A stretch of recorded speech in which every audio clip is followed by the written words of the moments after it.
കർത്താവായ യേശുക്രിസ്തുവിന്റെ നാമത്തിന് മഹത്വം. ഇന്ന് പങ്കുവയ്ക്കാൻ ആഗ്രഹിക്കുന്ന വിഷയം ദൈവത്തിന്റെ രക്ഷാ പദ്ധതി കാലാകാലങ്ങളിൽ എന്നുള്ളതായിരിക്കുന്ന ഒരു വിഷയമാണ്. അതിൽ ഞാൻ ഇന്ന് പങ്കുവയ്ക്കാൻ ആഗ്രഹിക്കുന്നത് യഹൂദൻ എന്നൊരു ജാതിയെ ലോകത്തിന്റെ നടുവിൽ ദൈവം തനിക്ക് വേണ്ടി വേർതിരിക്കുന്നതിന് മുമ്പ് അതിനു മുമ്പുള്ളായിരിക്കുന്ന ബൈബിൾ ചൂണ്ടിക്കാണിക്കുന്ന പഴയ നിയമപിതാക്കന്മാരെ ദൈവം രക്ഷിച്ചതായിരിക്കുന്ന വിധങ്ങൾ എങ്ങനെയാണ് എന്നുള്ളത് ദൈവവചനത്തിൽ നിന്ന് പങ്കുവയ്ക്കണം എന്ന് ഞാൻ ആഗ്രഹിക്കുന്നു. അടുത്ത വീഡിയോയിൽ ന്യായപ്രമാണം കൊടുത്ത യഹൂദൻ, ദൈവം തിരഞ്ഞെടുത്തായിരിക്കുന്ന യഹൂദൻ എങ്ങനെയാണ് ദൈവത്തിന്റെ രക്ഷാകര പദ്ധതിയിൽ പങ്കാളികളായി തീർന്നത് എന്ന് അടുത്ത വീഡിയോയിൽ പറയാം.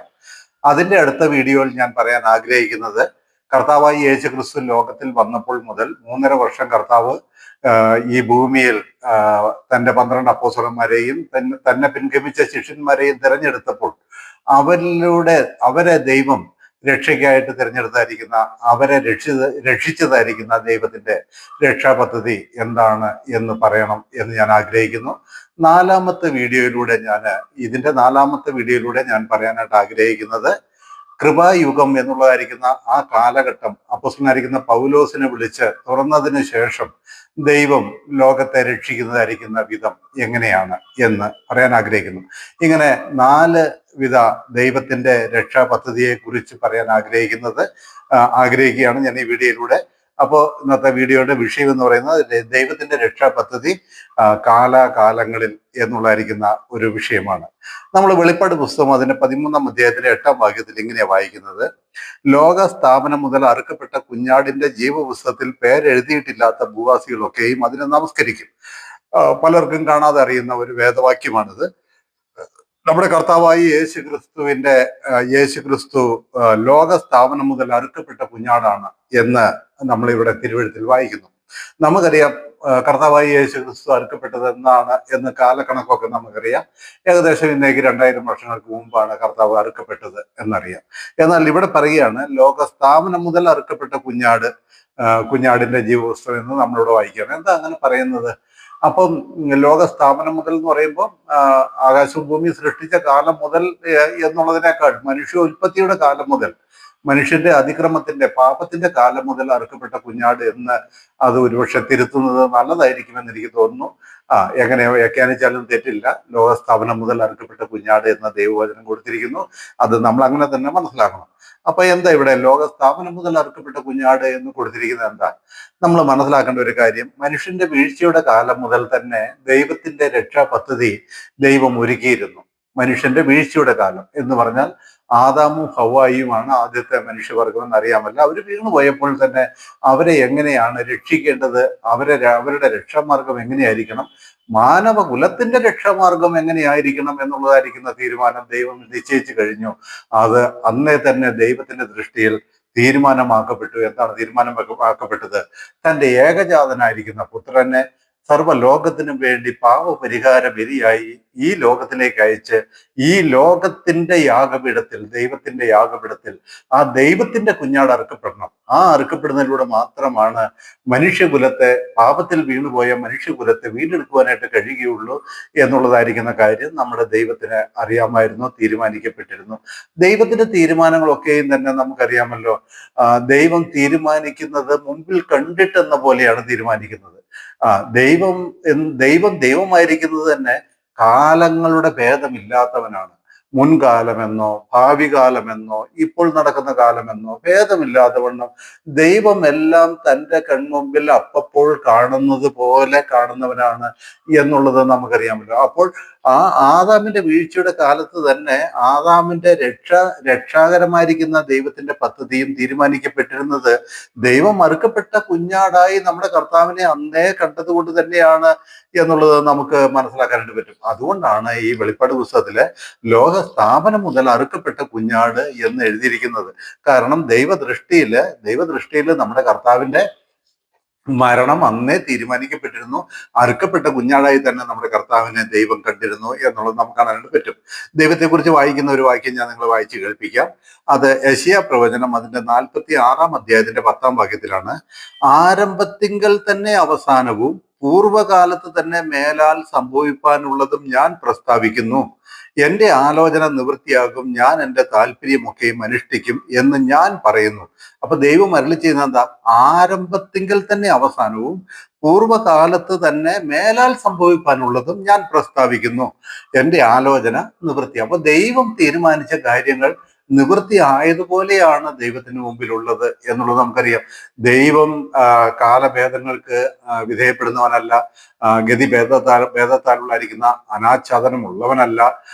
ദൈവം എന്നും എന്നേക്കും എല്ലാം തൻ്റെ കൺമുമ്പിൽ കണ്ടിട്ടെന്ന പോലെ, അതായത് ഇനിയും ആയിരക്കണക്കിന് വർഷങ്ങൾക്ക് ശേഷം സംഭവിക്കാനുള്ളതും ദൈവത്തിന്റെ കണ്ണിന് മുമ്പിൽ അപ്പോൾ സംഭവിച്ചിരിക്കുന്ന ഒരു കാര്യം പോലെ കാണുന്നവനാണ് ദൈവം എന്നുള്ളത് നമുക്കറിയാനായിട്ട് പറ്റും. അപ്പൊ ദൈവം പണ്ടേ തീരുമാനിച്ച കാര്യം സംഭവിച്ചു കഴിഞ്ഞ ഒരു കാര്യം കാണുന്നത് പോലെയാണ് ദൈവത്തിന്റെ ദൃഷ്ടിയിൽ ഉള്ളത് എന്നുള്ളത് നമുക്ക് മനസ്സിലാക്കാനായിട്ട് പറ്റും. നമുക്ക് അറിയാമല്ലോ, സങ്കീർത്തന പുസ്തകം അതിന്റെ 90-ാം അധ്യായത്തിൽ നമ്മളിങ്ങനെ വായിക്കുന്ന അതിന്റെ 4-ാമത്തെ വാക്യത്തില് ദൈവത്തെക്കുറിച്ച് വായിക്കുന്നതായിരിക്കുന്ന ഒരു വേദഭാഗം കൂടെ ഞാൻ നിങ്ങളെ വായിച്ച് കേൾപ്പിക്കട്ടെ. അവിടെ നമ്മൾ വായിക്കുന്നത്, 1000 സംവത്സരം നിന്റെ ദൃഷ്ടിയിൽ ഇന്നലെ കഴിഞ്ഞു പോയ ദിവസം പോലെയും രാത്രിയിലെ ഒരു യാമം പോലെയും മാത്രം ഇരിക്കുന്നു എന്നാണ്. എന്ന് പറഞ്ഞാൽ 1000 വർഷങ്ങൾക്ക് ശേഷം സംഭവിക്കാനുള്ളതാണെങ്കിലും 1000 വർഷങ്ങൾക്ക് മുമ്പ് സംഭവിച്ച കാര്യങ്ങളാണെങ്കിലും അതൊക്കെ ദൈവത്തിന്റെ ദൃഷ്ടിയിൽ എങ്ങനെയാന്ന് പറഞ്ഞാൽ, ദൈവത്തിന്റെ ദൃഷ്ടിയിൽ അത് ഇന്നലെ കഴിഞ്ഞു പോയ ദിവസം പോലെയും രാത്രിയിലെ ഒരു കഴിഞ്ഞ യാമത്തിൽ സംഭവിച്ച കാര്യം പോലെയും ദൈവത്തിന് ഇരിക്കുന്നു എന്നാണ് നമ്മൾ വായിക്കുന്നത്. അപ്പൊ അതിന്റെ അടിസ്ഥാനത്തിലാണ് നാം വെളിപ്പാട് പുസ്തകം അതിന്റെ 13-ാം അധ്യായത്തിൽ 8-ാം വാക്യത്തിൽ നമ്മുടെ കർത്താവിന്റെ മരണത്തെക്കുറിച്ച് വായിക്കുന്നത്. ലോക സ്ഥാപനം മുതൽ അറുക്കപ്പെട്ട കുഞ്ഞാട് എന്ന് പറയുന്നത് മനുഷ്യൻ വീണ കാലം മുതൽ മനുഷ്യന്റെ വീണ്ടെടുപ്പിന് ഈ കുഞ്ഞാടിന്റെ മരണമല്ലാതെ, ദൈവത്തിന്റെ ഏകജാതനായിരിക്കുന്ന പുത്രന്റെ കാൽവരിയാക്ക മരണമല്ലാതെ മറ്റൊരു പരിഹാര മാർഗം ഇല്ല എന്നുള്ളത് ദൈവം തീരുമാനിച്ചപ്പോൾ തന്നെ അറുക്കപ്പെട്ട കുഞ്ഞാടായി നമ്മുടെ കർത്താവിനെ കണ്ടു കഴിഞ്ഞു എന്നുള്ളതിന്റെ അടിസ്ഥാനത്തിലാണ് ആ വാക്യം അങ്ങനെ പറയുന്നത് എന്നുള്ളത് നമ്മൾ മനസ്സിലാക്കണം. ദൈവത്തിന് ഭാവിയും ഭൂതവും എല്ലാം വർത്തമാന കാലം പോലെയാണ് എന്ന് ചുരുക്കമായിട്ട് ഞാൻ അങ്ങ് പറയാനായിട്ട് ആഗ്രഹിക്കുന്നു. അപ്പോൾ ദൈവം എങ്ങനെയാണ് പണ്ടുള്ളതായിരിക്കുന്ന എന്ന് പറഞ്ഞാൽ, തുടക്കത്തിൽ ഞാൻ പറഞ്ഞല്ലോ, ഇസ്രായേൽ എന്ന ഒരു ജനതയെ ഭൂമിയിൽ തനിക്ക് വേണ്ടി തിരഞ്ഞെടുത്ത് അവർക്ക് ന്യായപ്രമാണം കൊടുക്കുന്നതിന് മുമ്പുള്ളതായിരിക്കുന്ന ദൈവം ബൈബിളിൽ വിശദീകരിച്ചിരിക്കുന്ന ദൈവത്തിന്റെ ദാസന്മാരായിരിക്കുന്നവരെ എങ്ങനെയാണ് ദൈവം വീണ്ടെടുത്തത്, അവരുടെ ആത്മരക്ഷ ദൈവം എങ്ങനെയാണ് സാധ്യമാക്കിയത് എന്നുള്ളതായിരിക്കുന്ന കാര്യം നമുക്കൊന്ന് പരിശോധിക്കുകയും നമുക്ക് കാണുകയും ചെയ്യാം. നമ്മൾ കൊരിന്ത്യർക്ക് എഴുതിയ ലേഖനത്തിന്റെ 2-ാമത്തെ ലേഖനം, കൊരിന്ത്യർക്ക് എഴുതിയ 2-ാമത്തെ ലേഖനം അതിന്റെ 5-ാം അധ്യായത്തിന്റെ 17 മുതലുള്ളായിരിക്കുന്ന വാക്യങ്ങളിൽ നമ്മൾ ഇങ്ങനെയാ വായിക്കുന്നത്.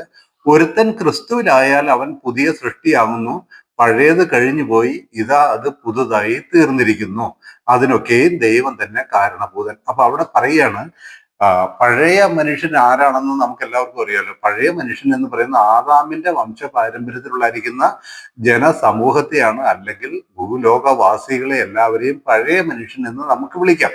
എന്നാൽ ആ പഴയ മനുഷ്യനിൽപ്പെട്ടതായിരിക്കുന്ന ഒരു വ്യക്തി കർത്താവായ യേശു ക്രിസ്തുവിന്റെ കാൽവരി കുരിശിലെ യാഗമരണത്തിൽ തന്റെ പാപത്തിന് പരിഹാരം വന്നു എന്ന് വിശ്വസിക്കുകയും യേശുവിനെ രക്ഷിതാവും കർത്താവുമായി സ്വീകരിക്കുകയും ചെയ്യുമ്പോൾ അവൻ ക്രിസ്തുവിലുള്ളതായിരിക്കുന്ന ഒരു പുതിയ മനുഷ്യനായി തീരുന്നു. അവനെയാണ് ക്രിസ്തുവിലായാൽ അവൻ പുതിയ സൃഷ്ടിയായി തീർന്നു എന്ന് പറഞ്ഞിരിക്കുന്നത്. ദൈവത്തിന്റെ പുതിയ സൃഷ്ടി ഏതാണെന്നറിയാമോ? ദൈവത്തിന്റെ പുതിയ സൃഷ്ടി എന്ന് പറയുന്നത് അപ്പോസ്തലനായിരിക്കുന്ന പൗലോസിലൂടെ കൃപായുഗം തുറന്നതായിരിക്കുന്ന ഈ കാലഘട്ടത്തിൽ ദൈവം അനാദികാലം മുതൽ മറഞ്ഞു കിടന്നതായിരിക്കുന്ന ഒരു മഹാരഹസ്യത്തിന്റെ ചുരുളഴിച്ച് യേശു ക്രിസ്തുവിന്റെ ക്രൂശ് മരണത്തിൽ വിശ്വസിക്കുന്ന ഏവർക്ക് സൗജന്യമായിരിക്കുന്ന രക്ഷ എന്നുള്ളതായിരിക്കുന്ന പദ്ധതി ദൈവം ഒരുക്കി. ആ ഒരുക്കിയതിൽ വിശ്വസിക്കുന്നവരായിരിക്കുന്നവരെ എല്ലാവരെയും കൂടി ചേർത്ത് കർത്താവായ യേശു ക്രിസ്തുവിന്റെ സഭ പണിയപ്പെട്ടു ഈ ഭൂമിയിൽ. ആ സഭയെ അപ്പോസ്തലനായിരിക്കുന്ന പൗലോസ് പേരിട്ട് വിളിച്ചത് എന്തെന്നാണെന്നറിയാമോ? കർത്താവിന്റെ ശരീരമാകുന്ന സഭ. അപ്പൊ കർത്താവ് ആ സഭയുടെ ശിരസ്സാണ്. അപ്പൊ കർത്താവ് ശിരസ്സും സഭ ശരീരവുമായിരിക്കുന്ന ആ പുതിയ മനുഷ്യന്റെ ഭാഗമായി തീർന്നുകൊണ്ട് ക്രിസ്തുവിലാകുന്ന ഓരോരുത്തരും ആ പുതിയ മനുഷ്യന്റെ അല്ലെങ്കിൽ ദൈവത്തിന്റെ ആ പുതിയ സൃഷ്ടിയുടെ ഏതാ ദൈവത്തിന്റെ പുതിയ സൃഷ്ടി? ഞാൻ ഒന്നുകൂടെ പറയട്ടെ. ക്രിസ്തു തലയും വിശ്വാസ സമൂഹം, അതായത് ഈ ആധുനിക കാലത്തെ സഭ, ഈ കാലത്തെ ക്രിസ്തുവിൽ വീണ്ടെടുക്കപ്പെട്ടവരുടെ കൂട്ടമായിരിക്കുന്ന സഭ ശരീരവുമായിരിക്കുന്ന ആ പുതിയ സൃഷ്ടിയുടെ ഭാഗമായി തീർന്ന് അവൻ പുതുതായി തീരുന്നു എന്നുള്ളതാണ് നമുക്ക് കാണാനായിട്ട് പറ്റുന്നത്. അതുകൊണ്ടാണ് ഇവിടെ പറഞ്ഞിരിക്കുന്നത്, ഒരുത്തൻ ക്രിസ്തുവിലായാൽ അവൻ പുതിയ സൃഷ്ടിയാവുന്നു, പഴയത് കഴിഞ്ഞു പോയി, അത് പുതുതായി തീർന്നിരിക്കുന്നു എന്ന് അപ്പോസ്തലനായ പൗലോസിലൂടെ ദൈവാത്മാവ് പറയുകയാണ്. എന്നിട്ട് അതിന്റെ 12-ാം വാക്യം പറയാണ്, അതിന്റെ 18-ാം വാക്യം പറയുകയാണ്, അതിനൊക്കെയും ദൈവം തന്നെ കാരണഭൂതൻ. എന്ന് പറഞ്ഞാൽ എന്താ അർത്ഥം? ഈ പുതിയ സൃഷ്ടിയാക്കി, ഒരു പഴയ മനുഷ്യനെ പുതിയ സൃഷ്ടിയാക്കി തീർക്കുന്ന ആ ദൈവിക ആ പ്രവൃത്തി എന്ന് പറയുന്നത് അത് ദൈവത്തിന്റെ പ്രവൃത്തിയാണ്.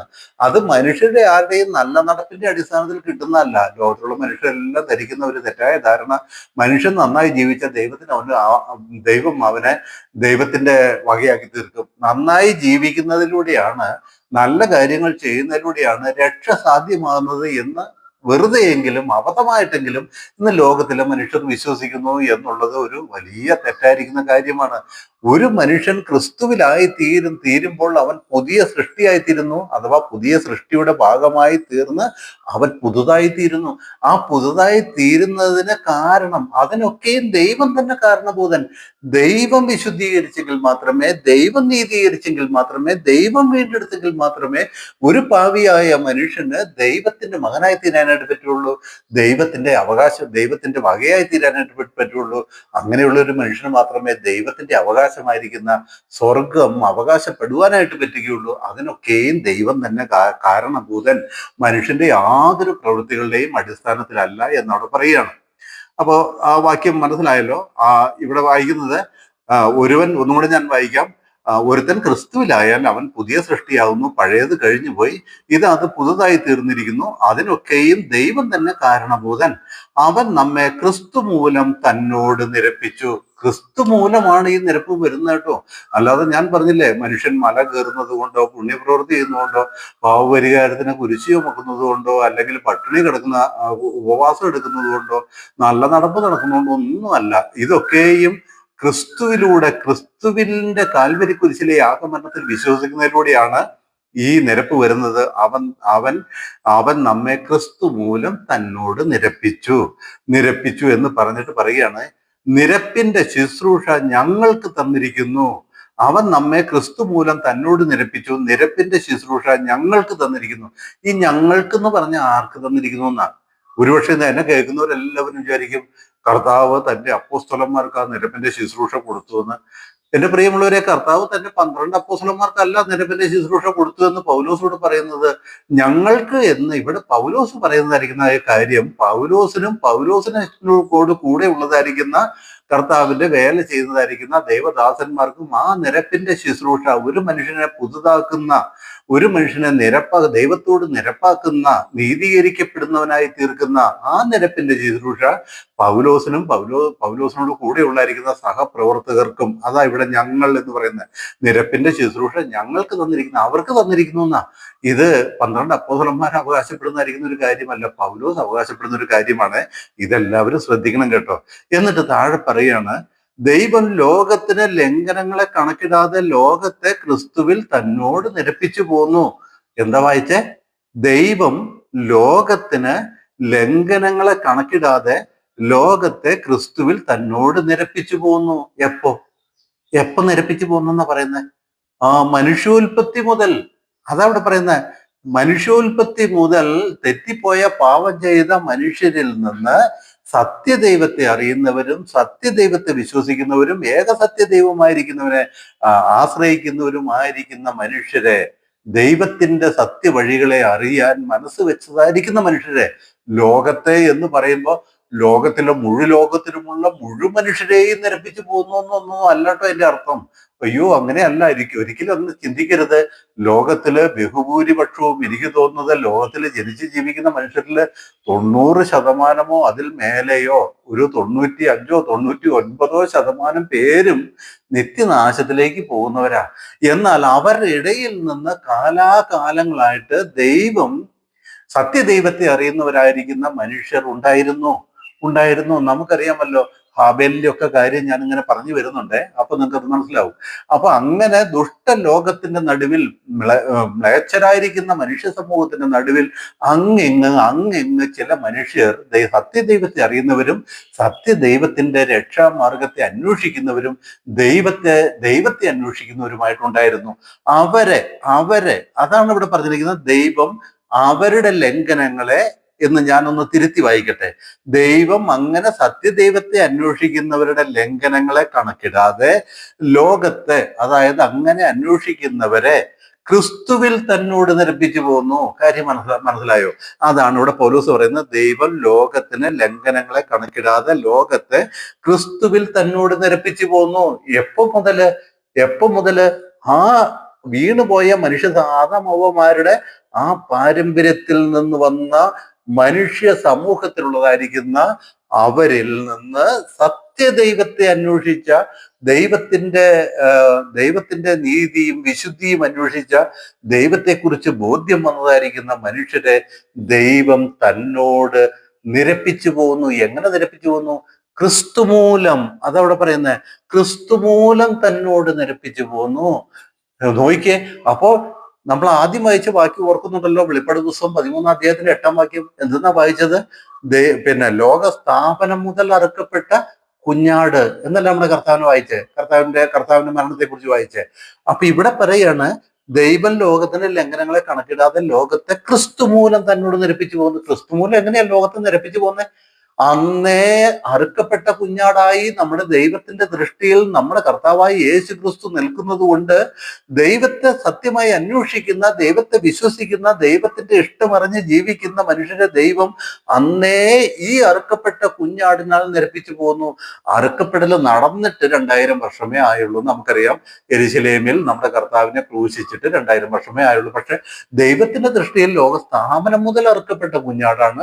ആ അറുക്കപ്പെട്ട കുഞ്ഞാടിന്റെ യാഗമരണത്തിന്റെ അടിസ്ഥാനത്തിലാണ് ഈ ആദാമ്യ മക്കൾ എല്ലാവരും കർത്താവിനെ അറിയുവാൻ, ദൈവത്തെ അനുസരിപ്പാൻ, സത്യദൈവത്തെ അന്വേഷിപ്പാൻ മനസ്സ് വെച്ചവരെ ദൈവം നിരപ്പിച്ചു പോകുന്നത് ഈ ക്രിസ്തുവിലാണ്. ഞാൻ ഒന്നുകൂടെ വായിക്കട്ടെ. ദൈവം ലോകത്തിന് ലംഘനങ്ങളെ കണക്കിടാതെ ലോകത്തെ ക്രിസ്തുവിൽ തന്നോട് നിരപ്പിച്ചു പോകുന്നു. കഴിഞ്ഞ കാലങ്ങളെ കുറിച്ചാണ് പറയുന്നത്, നിരപ്പിച്ചു പോകുന്നു.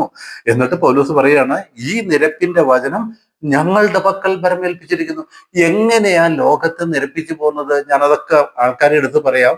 എന്ന് പറഞ്ഞാൽ, ഹാബേൽ എങ്ങനെയാ ദൈവത്തോട് നീതിമാനായി തീർന്നത്? പിന്നെ ഹാനോക്ക് എങ്ങനെയാ ദൈവത്തോട് നീതിമാനായി തീർന്നത്? ഇങ്ങോട്ട് വന്നു കഴിഞ്ഞാൽ പിന്നെ നമ്മൾ പലരെയും കുറിച്ച് വായിക്കുന്നുണ്ടല്ലോ, അല്ലെ? എന്താണ്, ജലപ്രളയം വന്ന കാലത്തുള്ളായിരിക്കുന്ന നോഹ എങ്ങനെയാ ദൈവത്തോട് നീതിമാനായി തീർന്നത്? അല്ലെങ്കിൽ എങ്ങനെ അങ്ങ് കൂട്ടിക്കോളൂ. ഇവരൊക്കെ എങ്ങനെയാ ദൈവത്തോട് നിരപ്പ് പ്രാപിച്ചത് എന്ന് ചോദിച്ചാൽ പൗലോസ് പറയുന്നത് ക്രിസ്തു മൂലം. അപ്പൊ അന്ന് ക്രിസ്തു മരിച്ചോ? ഇല്ല. ക്രിസ്തു മരിച്ചിട്ട് 2000 വർഷമായുള്ളൂ. ഇവരൊക്കെ ജനിച്ച് ജീവിച്ചിട്ട് 4000 വർഷങ്ങളോളമായി. അപ്പൊ 4000 അല്ല, അതിന്റെ അപ്പുറത്തെ വർഷങ്ങളായി. ഓക്കെ. അപ്പോ ഈ ലോകസ്ഥാപനം മുതൽ അറുക്കപ്പെട്ട കുഞ്ഞാടിന്റെ ആ കാഴ്ചയിൽ, ആ രക്തത്തിൽ, ആ യാഗമരണത്തെ അന്നേ അറുക്കപ്പെട്ട കുഞ്ഞാടായി ദൈവം തീരുമാനിച്ചതിന്റെ അടിസ്ഥാനത്തിലാണ് ഈ പറയുന്ന പൂർവ്വപിതാക്കന്മാരുടെ പാപത്തിന്റെ നിരപ്പ് വന്നത്. പാപത്തിൽ നിന്ന് അവർക്ക് രക്ഷയും ദൈവത്തോട് അവർക്ക് നിരപ്പും വന്നത് എന്ന് പറഞ്ഞിട്ട് പൗലോസ് പറയാണ്, ഈ നിരപ്പിന്റെ വചനം ഞങ്ങളുടെ പക്കൽ ഭരമേൽപ്പിച്ചിരിക്കുന്നു എന്ന്. ഞങ്ങളുടെ പക്കൽ അവരെ നിരപ്പിച്ചു കൊണ്ട് പോന്നതായിരിക്കുന്ന ആ നിരപ്പും എങ്ങനെയായിരുന്നു എന്നുള്ളത് ഇന്ന്, അതായത് പൗലോസ് എഴുതുന്ന ഈ കാലത്ത് പൗലോസ് പറയാണ്, ഞങ്ങൾ പറയുന്ന ഈ സുവിശേഷ പ്രകാരമാണ്. ഏതാ ഞങ്ങൾ പറയുന്ന സുവിശേഷം? ക്രിസ്തു തിരുവെഴുത്തുകളിൻ പ്രകാരം മരിച്ചു, അടക്കപ്പെട്ടു, തിരുവെഴുത്തുകളിൻ പ്രകാരം 3-ാം നാൾ ഉയർത്തെഴുന്നേറ്റു എന്ന സുവിശേഷം. ആ സുവിശേഷത്തിന് പ്രകാരം, ക്രിസ്തുവിന്റെ യാഗമരണത്തിന്റെ ആ സുവിശേഷ പ്രകാരം, അതല്ലേ പൗലോസ് പറയുന്നതായിരിക്കുന്ന സുവിശേഷം? പൗലോസിന് കിട്ടിയായിരിക്കുന്ന സുവിശേഷം അതല്ലേ? അപ്പൊ ഇവിടെ പൗലോസ് പറയാണ്, ഈ നിരപ്പിന്റെ വചനം ഞങ്ങളുടെ പക്കൽ പരമേൽപ്പിച്ചിരിക്കുന്നു. അന്ന് മുതലേ ലോകത്തെ നിരപ്പിച്ചു അതിന്റെ പൊരുൾ അതെങ്ങനെയായിരുന്നു എന്നുള്ളത് ഇന്ന് ഞങ്ങൾ പ്രസംഗിക്കുന്ന ഈ സുവിശേഷത്തിന്റെ കാരണമായിരിക്കുന്ന ക്രിസ്തുവിന്റെ യാഗത്താലാണ്. ഈ സുവിശേഷത്തിലാണെന്നല്ല ഞാൻ പറയുന്നത്. അന്ന് അവർക്ക് ആർക്കും ആ സുവിശേഷം അറിയില്ല. അതൊക്കെ ഞാൻ തുടർന്ന് പറയുന്നുണ്ട്. അന്ന് ആ പിതാക്കന്മാർക്കൊന്നും ഈ സുവിശേഷം അറിയില്ല. പക്ഷെ ഈ സുവിശേഷത്തിന്റെ കാരണമായിരിക്കുന്ന ക്രിസ്തുവിന്റെ യാഗമരണത്താലാണ് അവരെ അന്ന് നിരപ്പിച്ചു പോന്നത്. ആ നിരപ്പിന്റെ ശുശ്രൂഷ ഞങ്ങളുടെ പക്കൽ ഭരമേൽപ്പിച്ചിരിക്കുന്നു. അതാണ് ഞങ്ങൾ ഇന്ന് പ്രസംഗിക്കുന്നതായിരിക്കുന്ന ഈ സുവിശേഷം എന്നാണ് പൗലോസ് പറയുന്നത്. എന്നിട്ട് പൗലോസ് താഴേക്ക് പറയാ, 20-ാം വാക്യം പറയാണേ, ആകയാൽ ഞങ്ങൾ ക്രിസ്തുവിന് വേണ്ടി സ്ഥാനപതികളായി ദൈവത്തോട് നിരന്നുകൊള്ളുവിൻ എന്ന് ക്രിസ്തുവിന് പകരം അപേക്ഷിക്കുന്നു. ആകയാൽ ലോകത്തോട് ഇന്ന് ഞങ്ങൾ പറയുകയാണ്, ഞങ്ങൾ ക്രിസ്തുവിന് വേണ്ടി, ആകയാൽ ഞങ്ങൾ ക്രിസ്തുവിന് വേണ്ടി സ്ഥാനപതികളായി, അംബാസഡർമാരായിട്ട് ഞങ്ങൾ പറയുകയാണ്, ദൈവത്തോട് നിരന്നുകൊള്ളുവിൻ എന്ന് ക്രിസ്തുവിന് പകരം കൽപ്പിക്കുകയല്ല, ക്രിസ്തുവിന് പകരം ഞങ്ങൾ ഇന്ന് അപേക്ഷിക്കുകയാണ്. ലോകത്തിലെ, ഞാനും നിങ്ങളോട് പറയട്ടെ, എന്നെ കേൾക്കുന്നവരെ, നിങ്ങൾ ഈ ക്രിസ്തുവിന്റെ രക്തത്താൽ വീണ്ടെടുക്കപ്പെട്ടിട്ടില്ലെങ്കിൽ, ക്രിസ്തുവിന്റെ രക്തത്താൽ വീണ്ടെടുക്കപ്പെടുവാൻ തക്കവണ്ണം കാൽവരി കുരിശിൽ നിങ്ങളുടെ പാവം എത്ര കടുംചുവപ്പായിരുന്നാലും അതിന്റെ ശിക്ഷ ഏറ്റുകൊണ്ട് കർത്താവായ യേശു തമ്പുരാൻ മരിച്ചു. ആ യേശു തമ്പുരാനെ വിശ്വസിച്ചാൽ നിങ്ങൾക്കും പൂർവ്വ പിതാക്കന്മാർ നിരപ്പ് പ്രാപിച്ചതുപോലെ ദൈവത്തിന്റെ അനുഗ്രഹീതമായിരിക്കുന്ന നിരപ്പിന്റെ ഭാഗമായി തീരുവാനായിട്ട് പറ്റും. അത് ഞങ്ങൾ പ്രസ്താവിക്കുന്നത് പോലെയാണെന്ന പൗലോസ് പറയുന്നത്. ക്രിസ്തുവിന് പകരം അപേക്ഷിക്കുന്നു, അത് ദൈവം ഞങ്ങൾ മുഖാന്തരം പ്രബോധിപ്പിക്കുന്നത് പോലെ ആകുന്നു. പൗലോസ് പറയാ, ഞങ്ങൾ ഇന്ന് പ്രബോധിപ്പിക്കുന്ന ഈ ശുശ്രൂഷയില്ലേ, അല്ലെങ്കിൽ ഈ പറയുന്ന സുവിശേഷമില്ലേ, ഈ സുവിശേഷമാണ് കാലാകാലങ്ങളായി മനുഷ്യരാശിയുടെ രക്ഷയ്ക്ക് കാരണമായിരിക്കുന്ന ദൈവത്തിന്റെ രക്ഷയുടെ പദ്ധതി അതായിരുന്നു. ദൈവം കാലാകാലങ്ങളായി മനുഷ്യൻ രക്ഷിച്ചത് ഈ സുവിശേഷത്തിന്റെ അടിസ്ഥാനത്തിലായിരുന്നു. അത് ഞങ്ങൾ പ്രബോധിപ്പിക്കുന്നത് പോലെയാവുന്നു. അതുകൊണ്ട് ഞങ്ങൾ ഇന്ന് ലോകത്തോട് ദൈവത്തോട് നിരന്നുകൊള്ളുവിൻ എന്ന് ക്രിസ്തുവിന് പകരം ഞങ്ങൾ അപേക്ഷിക്കുകയാണ്.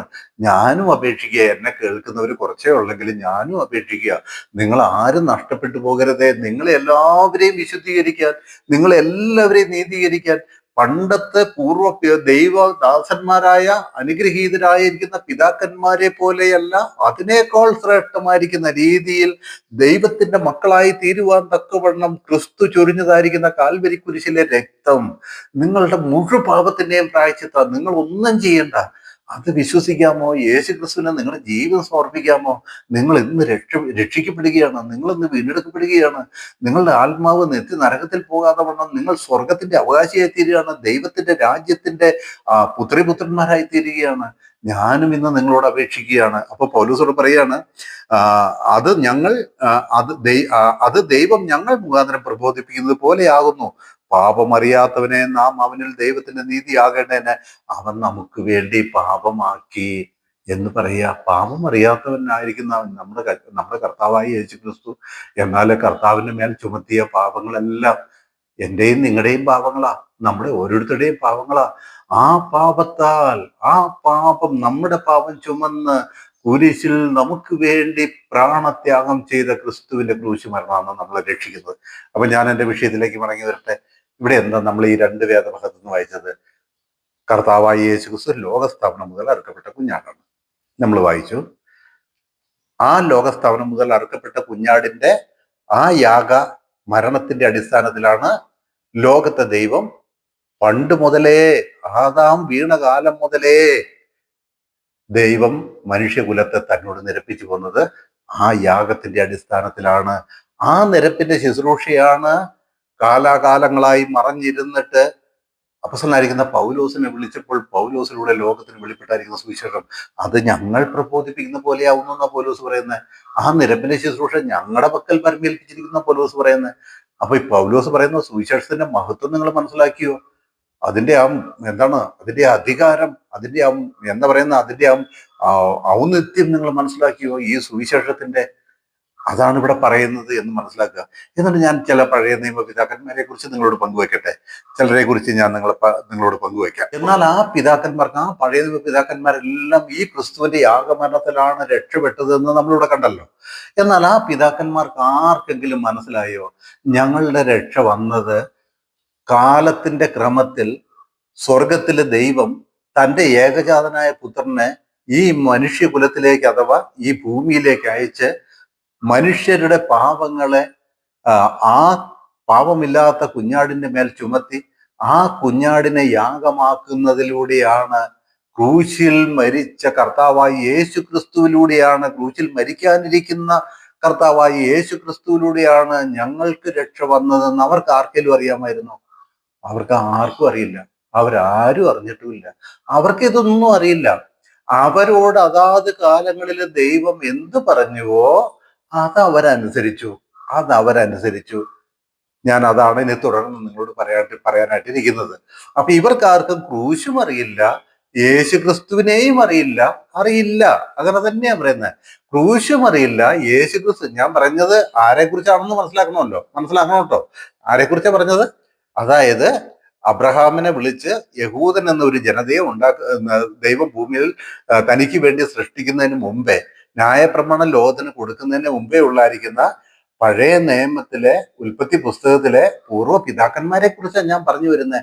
അവർക്ക് ആർക്കും ഒരു യേശുക്രിസ്തുവിനെ അറിയില്ല, കുരിശും അറിയില്ല, യാഗമരണവും അറിയില്ല, അതിലൂടെയുള്ള വീണ്ടെടുപ്പും അറിയില്ല. പക്ഷേ അവരറിഞ്ഞാലും അറിഞ്ഞില്ലേലും അവരെ വീണ്ടെടുത്തത് കാൽവരി കുരിശിൽ മരിച്ച യേശു ക്രിസ്തുവിന്റെ രക്തത്താലാണ്.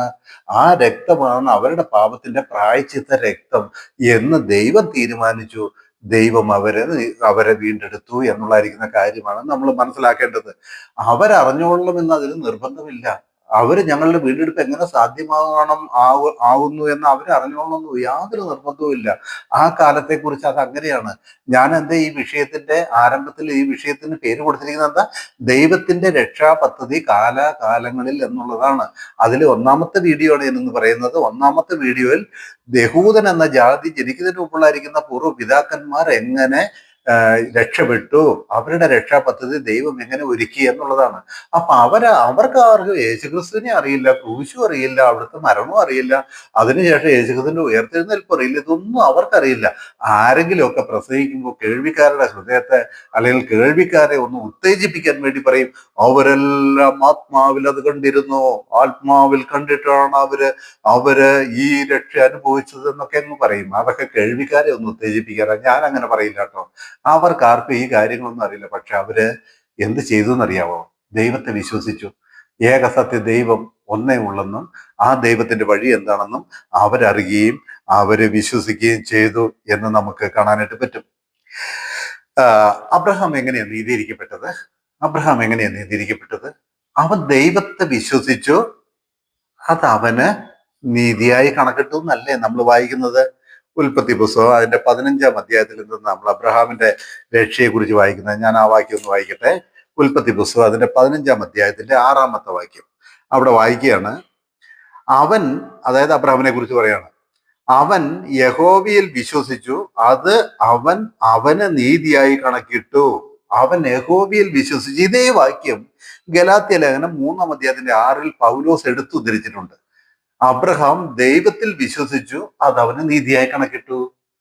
അപ്പൊ അവര് പിതാക്കന്മാരെന്തേ ചെയ്തുള്ളൂ? ദൈവം അവർക്ക് എന്ത് അരുളപ്പാട് കൊടുത്തോ, അനുസരിക്കാനായിട്ട് പറഞ്ഞോ, എന്തൊന്ന് അവർ ചെയ്യണമെന്ന് കൽപ്പിച്ചോ, ആ കാര്യത്തിൽ അവർ ദൈവത്തെ വിശ്വസിച്ചു. ആ കാര്യം ദൈവത്തെ വിശ്വസിച്ചിട്ട് അവർ ചെയ്തപ്പോൾ ദൈവം അവരുടെ വിശ്വാസം അവർക്ക് നീതിയായി കണക്കിട്ടു. ഇത് അബ്രഹാമിനെ കുറിച്ച് മാത്രമുള്ള പ്രസ്താവനയായിട്ട് കണക്ക് കൂട്ടണ്ട. പുതിയ നിയമത്തിൽ പൗലോസ് പറയുന്നത് നമ്മളെ കുറിച്ചുള്ള പ്രസ്താവനയാന്ന് പറയുന്നുണ്ട്. അത് നിങ്ങൾക്ക് അറിയാമല്ലോ. അതൊക്കെ ഞാൻ പിന്നീട് പറയാം. എന്നാൽ ഈ അബ്രഹാമിനെ കുറിച്ച് മാത്രമല്ല, അബ്രഹാമിന് മുമ്പുണ്ടായിരുന്ന പിതാക്കന്മാർക്കും അബ്രഹാമിന് ശേഷമുള്ള പിതാക്കന്മാർക്കും എല്ലാവർക്കും ഇത് തന്നെയാണ് കാരണം. അവർ ദൈവത്തെ വിശ്വസിച്ചു, അത് അവർക്ക് നീതിയായി കണക്കിട്ടു എന്നുള്ളതാണ് നമ്മൾ മനസ്സിലാക്കേണ്ടത്. അപ്പൊ അവരെങ്ങനെ നീതീകരിക്കപ്പെട്ടു എന്ന് ചോദിച്ചാൽ ഈ വിധത്തിൽ തന്നെയാണ്. ഞാൻ അതിന് ചില കാര്യങ്ങൾ നിങ്ങളോട് പറഞ്ഞു കൊടുത്തു, നിങ്ങൾക്ക് മനസ്സിലാക്കാൻ വേണ്ടി മാത്രം. എബ്രായ ലേഖനത്തിലേക്ക് വരാം. എബ്രായ ലേഖനം 11-ാം അധ്യായത്തിലെ വിഷയം നിങ്ങൾക്ക് എല്ലാവർക്കും അറിയാമല്ലോ. എബ്രായ ലേഖനം 11-ാം അധ്യായത്തിലെ വിഷയം എന്ന് പറഞ്ഞാൽ എന്താണെന്ന് അറിയാമോ? വിശ്വാസ വീരന്മാരുടെ ഒരു പട്ടികയാണ്. അതെന്തിനാ എബ്രായ ലേഖനം 11-ാം അധ്യായത്തിൽ ഈ പഴയ നിയമത്തിലെ പിതാക്കന്മാർ എല്ലാവരെയും വിശ്വാസ വീരന്മാർ അവർ വിശ്വസിച്ചു എന്ന് പറഞ്ഞ് അതാത് കാലത്തിൽ അതാത് മനുഷ്യരോട് ദൈവം എങ്ങനെ ഇടപെട്ടുവോ, ആ ദൈവം ഇടപെട്ടപ്പോൾ ആ ദൈവത്തിന്റെ വ്യവസ്ഥയിൻ പ്രകാരമോ ദൈവം പറഞ്ഞത് അനുസരിക്കുന്നതിന്റെ പ്രകാരത്തിലോ അവർ ദൈവത്തെ വിശ്വസിച്ചിട്ട് അത് ചെയ്യുമ്പോൾ, ദൈവത്തെ വിശ്വസിച്ചിട്ട് അവരത് ചെയ്യുമ്പോൾ അവരുടെ വിശ്വാസം നീതിയായി കണക്കിടുന്നു. പക്ഷെ അവരും വീണ്ടെടുക്കപ്പെടുന്ന അങ്ങനെയാ. വീണ്ടെടുക്കപ്പെടണമെങ്കിൽ അവരുടെ പാപത്തിന്റെ പരിഹാരമായിരിക്കുന്ന രക്തം ചൊരിയണം. ആ രക്തം ആരാ ചൊരിഞ്ഞ? യേശു ക്രിസ്തു. പറഞ്ഞു മനസ്സിലായോ? എല്ലാവരും അങ്ങനെ. ഞാൻ ചില കാര്യങ്ങൾ നിങ്ങൾ വായിച്ചു കേൾപ്പിക്കാം. എബ്രായ ലേഖനം 11-ാം അധ്യായത്തിന്റെ 4-ാം വാക്യം. വിശ്വാസത്തിൽ ഹാബേൽ ദൈവത്തിന് കായീന്റേതിലും ഉത്തമമായി യാഗം കഴിച്ചു, അതിനാൽ അവന് നീതിമാൻ എന്ന സാക്ഷ്യം ലഭിച്ചു. ദൈവം അവന്റെ വഴിപാടിന് സാക്ഷ്യം കൽപ്പിച്ചു. മരിച്ച ശേഷം അവൻ വിശ്വാസത്താൽ സംസാരിച്ചുകൊണ്ടിരിക്കുന്നല്ലോ. ഹാബേൽ എങ്ങനെയാ രക്ഷപ്പെട്ടത്? ഹാബേല് ദൈവത്തിന്റെ നീതിമാനാണെന്ന് എല്ലാവർക്കും അറിയാമല്ലോ. ഹാബേലും കയീനും രണ്ടുപേരും കൂടെ യാഗം കഴിച്ചു. എന്നാൽ ദൈവം ഹാബേലിന്റെ യാഗത്തിൽ പ്രസാദിച്ചു എന്ന് നമ്മളവിടെ വായിക്കുന്നു. ഉൽപ്പത്തിയിൽ അത്രേ വായിക്കുന്നുള്ളൂ. പക്ഷെ എബ്രായർക്ക് ലേഖനം എഴുതിയ എബ്രായ ലേഖനക്കാരന് എന്ത് മനസ്സിലായി? അവൻ വിശ്വാസത്താൽ യാഗം കഴിച്ചു, അല്ലാതെ ഹാബേല് ആടിനെ യാഗം കഴിച്ചതുകൊണ്ട് രക്ഷപ്പെട്ടു എന്നല്ല. അങ്ങനെയൊക്കെ വ്യാഖ്യാനിക്കുന്നവരുണ്ട്. മറ്റേ കായീൻ പിന്നെ എന്താണ്, താനുണ്ടാക്കിയ നിലത്തെ എന്ന് പറഞ്ഞാൽ കായ്കനികൾ, പിന്നെ പച്ചക്കറികൾ, അതൊക്കെ യാഗം കഴിച്ചുകൊണ്ട് തള്ളിക്കളഞ്ഞു. അതൊന്നും അല്ല കാര്യം. ഭോജനയാഗമൊക്കെ ഇസ്രായേലിനും കൽപ്പിച്ചു കൊടുത്തിട്ടുണ്ട്. ഭോജനയാഗങ്ങള് അവരുടെ ആദ്യഫലക്കറ്റയൊക്കെ, പിന്നെ ആദ്യഫലക്കറ്റയും അങ്ങനെ ഭോജനയാഗങ്ങളൊക്കെ അവര് യാഗം അർപ്പിക്കണമായിരുന്നു. അപ്പൊ അതിലൊന്നും അല്ല കാര്യം. കാര്യം എന്താ? ഹാബേലിനെ എന്താ ദൈവം തെരഞ്ഞെടുത്തതും ദൈവം സ്നേഹിച്ചതും ദൈവം വിശുദ്ധീകരിച്ചതും? അതിന്റെ കാരണമായിട്ടൂടെ പറഞ്ഞിരിക്കുക, വിശ്വാസത്താൽ ഹാബേൽ കായീന്റേതിൽ ഉത്തമമായ യാഗം കഴിച്ചു. വിശ്വാസത്താൽ. കാരണം ഒരുപക്ഷെ ഞാൻ വിചാരിക്കുന്ന അപ്പൻ പറഞ്ഞു കൊടുത്തായിരിക്കുന്ന കാര്യത്തിന്റെ അടിസ്ഥാനത്തിലോ ദൈവം നേരിട്ട് ഇടപെട്ട കാര്യത്തിന്റെ അടിസ്ഥാനത്തിലോ ഹാബേലിന് ഈ ദൈവത്തിൽ പരിപൂർണമായിരിക്കുന്ന വിശ്വാസം ഉണ്ടായിരുന്നു. കായീൻ ആ ദൈവത്തെ അതുപോലെ വിശ്വസിച്ചില്ല. അതായതിന്റെ കാരണം. അതാണ് നീതീകരിക്കപ്പെടാതെ പോയത്. ഹാബേലിന്റെ നീതീകരണം വിശ്വാസത്തില. അപ്പോ നമ്മൾ അബ്രഹാമിനെ കുറിച്ച് വായിച്ച വാക്യം ഓർക്കണം. അബ്രഹാം ദൈവത്തെ വിശ്വസിച്ചു, അത് അവന് നീതിയായി കണക്കിട്ടു. അപ്പൊ ഈ അതേ വാക്യം എടുത്ത് ഇവിടെ ഹാബേലിലേക്ക് ഉപയോഗിച്ച്, ഹാബേൽ ദൈവത്തെ വിശ്വസിച്ചു, അതിന്റെ ഒരു പ്രവൃത്തി അവൻ ചെയ്തു കാണിച്ചു തന്റെ യാഗത്തിലൂടെ, അതവന് നീതിയായി കണക്കിട്ടുന്നേ. അത്രേ ഉള്ളൂ. താഴേക്ക് പിന്നെയും വായിക്കുക. വിശ്വാസത്താൽ ഹാനോക്ക് മരണം കാണാതെ എടുക്കപ്പെട്ടു. ഹാനോക്കിനെ കുറിച്ച് അധികം കാര്യങ്ങളൊന്നും നമുക്ക് ബൈബിളിൽ കാണാനായിട്ട് കഴിയുന്നില്ല. ഹാനോക്ക് എങ്ങനെയാ ആ തലമുറയിൽ എങ്ങനെയാ ദൈവത്തോടു കൂടി ജീവിച്ചത്? അടുത്ത കാര്യം പറയണം. എബ്രായ ലേഖനം 11-ാം അധ്യായം മുഴുവൻ നിങ്ങളൊന്ന് വായിച്ചു നോക്കണേ. അതെല്ലാം പഴയ വിശുദ്ധന്മാരെ കുറിച്ചാണ്. ഹാനോക്ക് ആ തലമുറയിൽ അന്യ ദൈവാരാധനയിൽ മുഴുകിപ്പോയ ലോകത്തിന്റെ നടുവിൽ സത്യദൈവത്തെ അറിഞ്ഞ് ആ സത്യദൈവത്തോടു കൂടെ ജീവിച്ച് ദൈവം തന്നോട് കൂടെയും താൻ ദൈവത്തോടു കൂടെയും ഭൂമിയിൽ നടന്ന ഒരു വ്യക്തിയാണ് ഹാനോക്ക്. എങ്ങനെയാ അങ്ങനെ നടക്കാൻ കാരണമായതെന്ന് അവിടെ പറയുന്നത്? വിശ്വാസത്താൽ അല്ലേ? വിശ്വാസത്താൽ ഹാനോക്ക് മരണം കാണാതെ എടുക്കപ്പെട്ടു. ദൈവം അവനെ എടുത്തുകൊണ്ടതിനാൽ കാണാതെയായി. അവൻ ദൈവത്തെ പ്രസാദിപ്പിച്ചു എന്ന് അവൻ എടുക്കപ്പെട്ടതിന് മുമ്പേ സാക്ഷ്യം പ്രാപിച്ചു. ഹാനോക്കിന് ദൈവം കൊടുത്തായിരിക്കുന്ന വെളിപ്പാടുകളുടെ അടിസ്ഥാനത്തിൽ ആ ദൈവത്തെ വിശ്വസിച്ചു. അല്ലാതെ നൂറ്റാണ്ടുകൾക്ക് ശേഷം, സഹസ്രാബ്ദങ്ങൾക്ക് ശേഷം വരാനിരിക്കുന്ന കുഞ്ഞാടിന്റെ യാഗമരണത്തിലൊന്നും അല്ല. അതൊന്നും അവർക്ക് അറിയില്ലെന്നേ. അവര് ദൈവം ഇടപെട്ടപ്പോൾ ആ ദൈവം സത്യദൈവമാണെന്നും ആ ദൈവം മാത്രമേ ദൈവമുള്ളൂ എന്നും ഹാനോക്ക് അടക്കമുള്ളതായിരിക്കുന്ന വിശുദ്ധന്മാർ വിശ്വസിച്ചു. ആ ദൈവത്തെ വിശ്വസിച്ചു. അവരോട് പറഞ്ഞായിരിക്കുന്ന കാര്യങ്ങൾ അനുസരിച്ചു. അനുസരിച്ചപ്പോൾ ആ വിശ്വാസത്തെ അവർക്ക് നീതിയായി കണക്കിടുകയും ദൈവം അവരെ വിശുദ്ധീകരിക്കുകയും ചെയ്തു. ദൈവത്തിന്റെ മക്കളാക്കി തീർത്തു. എങ്ങനെ? അവർക്കും പൗപരികാരം വേണ്ടേ?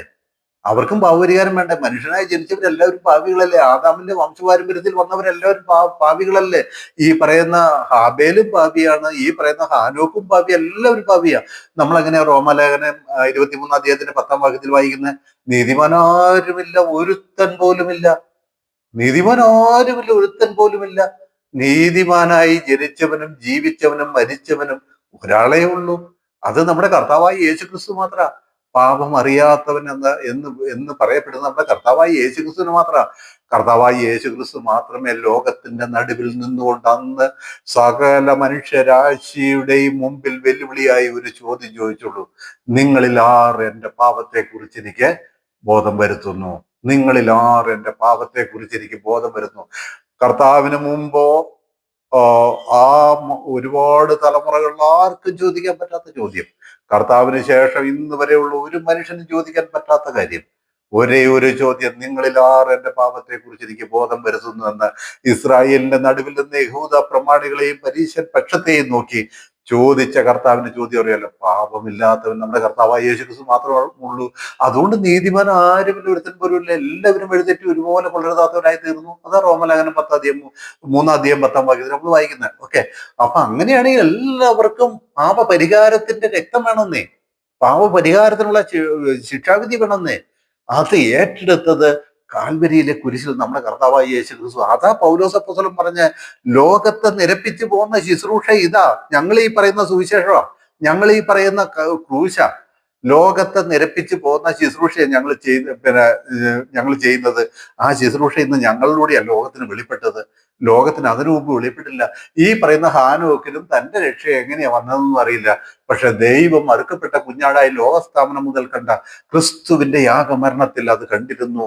ആ നീതീകരണം നോയ്ക്കും വന്നിരുന്നു. അടുത്ത വാക്യം വായിക്കുകയാണ്. വിശ്വാസത്താൽ, 7-ാം വാക്യം, എബ്രായ ലേഖനം 11-ാം അധ്യായമാണ് ഞാൻ പറയുന്നത്. വിശ്വാസത്താൽ നോഹ അതുവരെ കാണാത്തവയെ കുറിച്ച് അരുളപ്പാടുണ്ടായിട്ട് ഭയഭക്തി കൊണ്ട് തന്റെ കുടുംബത്തിന്റെ രക്ഷയ്ക്ക് വേണ്ടി ഒരു പെട്ടകം തീർത്തു.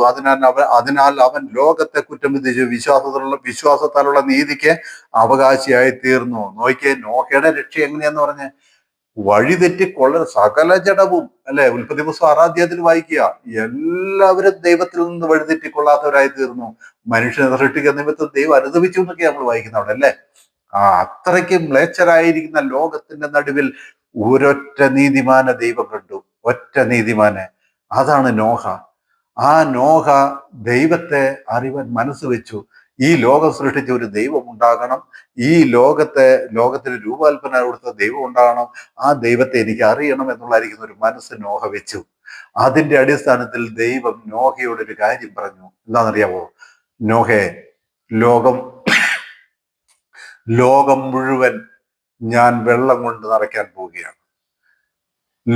ലോകം മുഴുവൻ മഴ പെയ്ച്ച് ഞാൻ വെള്ളം കൊണ്ട് നിറയ്ക്കാൻ പോവുകയാണ്. രക്ഷപ്പെടാനായിട്ട് നീ ഒരു കാര്യം ചെയ്തോളൂ. നിനക്കും നിന്റെ കുടുംബത്തിന് വേണ്ടി നീ ഒരു വലിയ പെട്ടകം ഒരുക്കിക്കൊള്ളാൻ പറഞ്ഞു. നോഹ അത് വിശ്വസിച്ചു. നമ്മളാണെങ്കിൽ വിശ്വസിക്കുവോ? ചിന്തിച്ചു നോക്കിയാൽ നമ്മളാണെങ്കിൽ വിശ്വസിക്കുവോ? ഇവിടെ എന്തെന്നാ വായിച്ചേ? 7-ാം വാക്യം, വിശ്വാസത്താൽ നോഹ അതുവരെ കാണാത്തവയെ കുറിച്ച് അരുളപ്പാടുണ്ടായിട്ട്. അതുവരെ കാണാത്തവയെ കുറിച്ച്. എന്താ അതുവരെ കാണാത്ത നോഹ കാണാത്ത, അതിന് മുൻ തലമുറകൾ ഒന്നും കാണാത്ത ഒരു കാര്യത്തെക്കുറിച്ചാ ദൈവം കൽപ്പിച്ചത്. മഴ പെയ്യാൻ പോകുന്നു. മഴ അന്നുവരെ ലോകത്തിൽ പെയ്തിട്ടില്ല. ഭൂമിയെ നനച്ചിരുന്നത്, ഭൂമിയിൽ നിന്ന് മഞ്ഞ് പൊങ്ങി ഭൂമിയെ നനച്ചിരുന്നു എന്നാ പറയുന്നത്.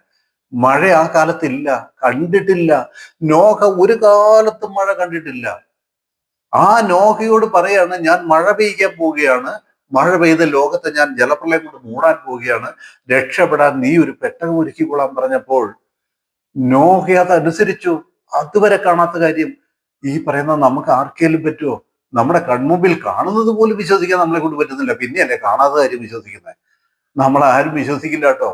പക്ഷേ ആ അശരീരി കേട്ടപ്പോൾ, ആ ശബ്ദം കേട്ടപ്പോൾ നോഹ മനസ്സിൽ തീരുമാനമെടുത്തു, ഇത് സത്യമാണ്. ഞാൻ കണ്ടിട്ടില്ലെങ്കിലും, ഇന്ന് വരെ ലോകത്ത് അങ്ങനെ ഒരു സംഭവം ഉണ്ടായിട്ടില്ലെങ്കിലും, മഴ പെയ്യും, വെള്ളം പൊങ്ങും, ലോകം നശിക്കും, എനിക്ക് രക്ഷപ്പെടണം. എന്നോട് പറഞ്ഞവൻ സത്യവാനാണ്, എന്നോട് പറഞ്ഞവൻ ഏകസത്യ ദൈവമാണ്. ആ ദൈവം പറഞ്ഞായിരിക്കുന്ന ആ വാക്ക് അച്ചട്ടായി നിവർത്തിക്കപ്പെടുമെന്ന് നോഹ പൂർണ്ണമായി വിശ്വസിച്ചു. ആ വിശ്വാസം ദൈവം നോഹയ്ക്ക് നീതിയായി കണക്കിട്ടു. നമ്മളാണെങ്കിൽ വിശ്വസിക്കില്ല.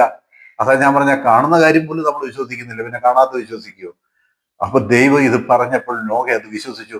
നിങ്ങളൊന്ന് ഓർത്തു നോക്കിയേ, നോഹയുടെ മക്കളും ഒരുപക്ഷെ പണിക്ക് കൂട്ടിയ ആ നാട്ടിലെ കുറെ ആൾക്കാരും ഒക്കെയും കൂടി എത്ര വർഷങ്ങൾ മെനക്കെട്ടിട്ടായിരിക്കും ഈ വലിയൊരു പെട്ടകം പണിതത്, ഇല്ലേ? മരങ്ങൾ വെട്ടിയെടുത്ത് വലിച്ചു കൊണ്ടുവന്ന് മരങ്ങൾ വെട്ടിയെടുത്ത് വലിച്ചു കൊണ്ടുവന്ന് അടുക്കടുക്കായി വെച്ച് ഈ മഹാപെട്ടകം പണിയെടുക്കാൻ എത്ര വർഷങ്ങൾ എടുത്തു. അതിന്റെ നടുവിലൊന്നും നോഹയ്ക്ക് ഒരു സംശയം തോന്നിയില്ലേ? ഞാൻ അന്നൊരു ശബ്ദം, ഒരു അശരീരി കേട്ടു, ലോകത്ത് മഴ പെയ്യാൻ പോകുന്നു, പക്ഷെ ഒരു ലക്ഷണവും കാണുന്നില്ല, ഇന്ന് വരെ മഴ പെയ്തിട്ടുമില്ല. ഞാൻ ആ കേട്ടത് ശരിയായിരിക്കുമോ? അത് എന്റെ മനസ്സിന്റെ ഒരു വിഭ്രാന്തി ആയിരിക്കുമോ? അത് വല്ല സ്വപ്നമായിരിക്കുമോ? ഞാൻ ചെയ്യുന്നത് വിഡ്ഢിത്തരമായിരിക്കുമോ? സംശയിച്ചു നോഹ? സംശയിച്ചായിരുന്നെങ്കിൽ പണി അപ്പം നിർത്തിവെച്ചേനെ. അത്രമാത്രം അധ്വാനമുള്ള പണിയായി ഈ പെട്ടകം പണി എന്ന് പറഞ്ഞാൽ. ഇന്നത്തെ മാതിരി സാങ്കേതിക വിദ്യകളൊന്നുമില്ല, എളുപ്പത്തിലൊരു പെട്ടകം പണിയാൻ. അത്രമാത്രം ബുദ്ധിമുട്ടുള്ള പണിയുടെ നടുവിൽ നോഹ അന്ന് കേട്ട ആ ശബ്ദത്തെ ഉറച്ചു വിശ്വസിച്ചു. പെയ്യും, നശിക്കും, എനിക്കും എൻ്റെ കുടുംബത്തിന് രക്ഷപ്പെടണം, ദൈവം പറഞ്ഞ ഞാൻ അനുസരിക്കും. മാത്രമല്ല നോഹയുടെ വിശ്വാസത്തിന്റെ ആ ഉറപ്പ് നിങ്ങൾ കണ്ടോ? ആ ഭയങ്കരമായിരിക്കുന്ന ഉറപ്പ്. എന്താ ഉറപ്പെന്നറിയാമോ? ഈ പെട്ടകം പണിതുകൊണ്ടിരിക്കുമ്പോൾ തന്നോടല്ല എന്താ നോഹ നീ ചെയ്യുന്ന, എന്താ ഈ പടുവൃദ്ധം ചെയ്യുന്ന, ഈ കിളവിന് വേറെ ഭ്രാന്തില്ലേ എന്ന് ചോദിച്ചു വന്ന പരിഹാസികളോട് ഉറക്കെ ഉറക്കെ താൻ കേട്ട ആ ശബ്ദത്തെക്കുറിച്ച്, എന്നോ ഒരിക്കൽ കേട്ട ആ ശബ്ദത്തെക്കുറിച്ച് നോഹ പ്രസംഗിച്ചുകൊണ്ടിരുന്നു. നീതി പ്രസംഗിയായ നോഹ എന്ന നോഹയെ വിളിക്കുന്നത്. നോഹ പ്രസംഗിച്ചുകൊണ്ടിരുന്നു, നശിക്കാൻ പോവുക, ലോകം നശിക്കാൻ പോവുക, വെള്ളം കൊണ്ട് ലോകം നശിക്കാൻ പോവുക, മഴ പെയ്യാൻ പോവുക, നിങ്ങൾ നശിക്കുമെന്ന് പറഞ്ഞു. എന്തുമാത്രം പരിഹാസം ആ നോഹ അന്ന് കേട്ടിരിക്കും. പക്ഷെ തളർന്നില്ല, വിശ്വാസത്തിൽ തളർന്നില്ല, ഉറച്ചു നിന്നു. അന്ന് കേട്ട ആ ശബ്ദത്തിൽ നോഹയ്ക്ക് ഒരു യേശുക്രിസ്തുവിനെ അറിയില്ല, നോഹയ്ക്ക് ഒരു കാൽവരി കുരിശും അറിയില്ല, ഒരു യാഗമരണവും അറിയില്ല. ദൈവം എന്ത് പറഞ്ഞോ അത് കേട്ടു, അത് വിശ്വസിച്ചു, അത്രയേ ഉള്ളൂ.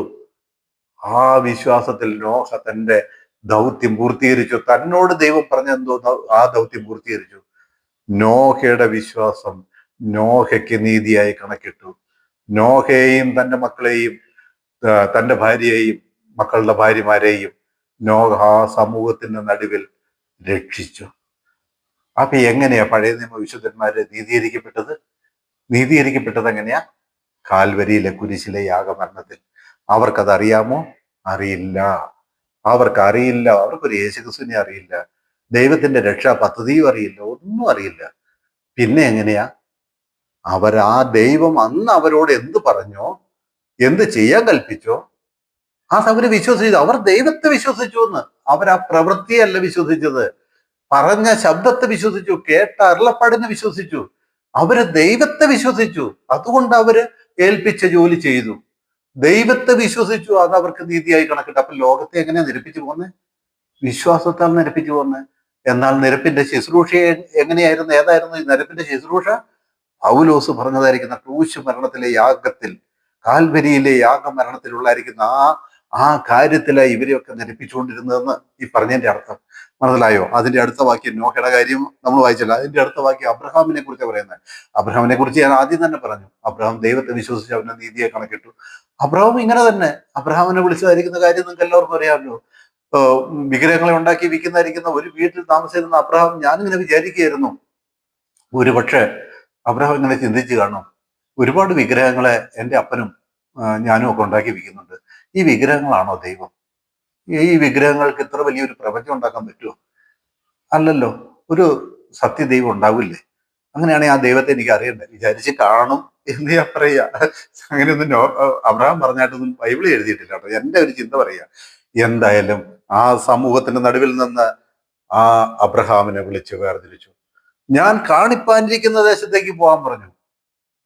കാണിപ്പാനിരിക്കുന്നതേ, ഞാൻ കാണിച്ചു തരുന്ന ദേശത്തേക്ക് പോകാനല്ല, കാണിപ്പാനിരിക്കുന്ന ദേശത്തേക്ക് പോകാൻ പറഞ്ഞു. ഒരു വാക്കും മറുത്തില്ല. അബ്രഹാം പോകുന്നു, തന്റെ കുടുംബത്തെ വിട്ടു, തന്റെ ചാർച്ചക്കാരെ വിട്ടു, തനിക്കുള്ളായിരിക്കുന്ന ദാസിദാസന്മാരെയും കുറെ ആടുമാടുകളെയും എല്ലാം കൂട്ടിക്കൊണ്ട് എങ്ങോട്ടാ പോകുന്നേ? ആർക്കറിയാം?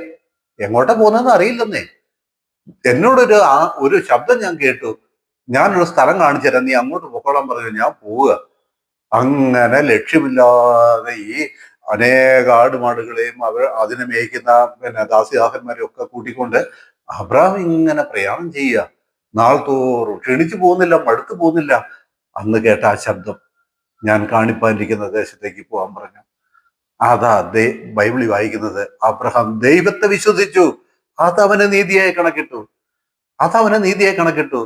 അത് കഴിഞ്ഞ് വാഗ്ദത്ത ദേശത്തൊക്കെ ചെന്ന് കഴിഞ്ഞപ്പോൾ പറഞ്ഞു, എനിക്ക് മക്കളില്ല എന്ന് പറഞ്ഞ് ദൈവത്തോട് നിലവിളിക്കുന്ന അബ്രഹാമിനെ കാണാം.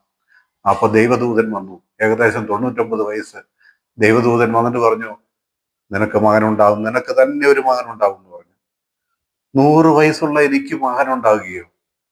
അയ്യോ! എന്നാൽ അബ്രഹാം അത് ചോദിച്ചില്ല. അബ്രഹാം വിശ്വസിച്ചു, ആ വാക്കും വിശ്വസിച്ചു. അതുകൊണ്ട് അവന് മകനുണ്ടായി. കാര്യം സാറ അത് കേട്ടു. ഇവിടെയൊക്കെ ഈ കാര്യങ്ങളെല്ലാം പറഞ്ഞു വരുന്നുണ്ട്. എബ്രാഹിം പറഞ്ഞ അദ്ദേഹം വായിച്ചാൽ മതി. സാറ അത് കേട്ടു, മറഞ്ഞു നിന്ന് ചിരിച്ചു. സംഭവമൊക്കെ ശരിയാണെങ്കിലും സാറയും വിശ്വസിച്ചു എന്ന് പറയുന്നത്. എബ്രാഹിംകാരൻ പറയുന്നത് സാറയും വിശ്വസിച്ചു. അതുകൊണ്ട് ഈ 100 വയസ്സുള്ള അബ്രഹാമിന് മകനുണ്ടായി. എന്ത് വിശ്വസിച്ചു?